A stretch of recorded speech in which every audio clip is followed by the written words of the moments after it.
In today's video, we will see how to add 10 EMA in TradingView in mobile and desktop. So firstly, you can click on indicators in your desktop. After that, here you can simple type EMA in indicator. And now here you can simple select your EMA.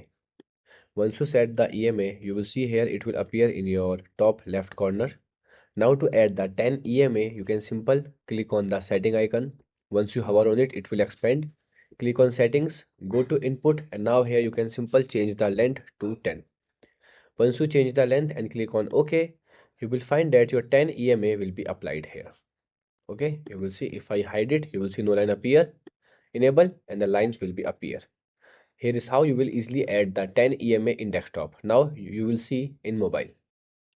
So for mobile users, you can simple click on the three dots in your bottom navigation bar.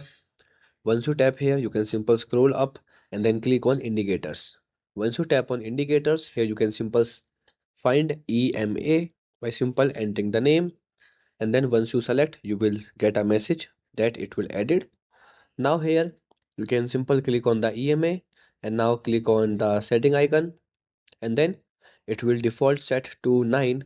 Okay, I already changed it. Don't worry if it's set to 9. Don't worry, simple click on the setting icon, tap on it, and then here click 10 and then OK. And now here you will find that your 10 EMA will be added here. Okay, goodbye.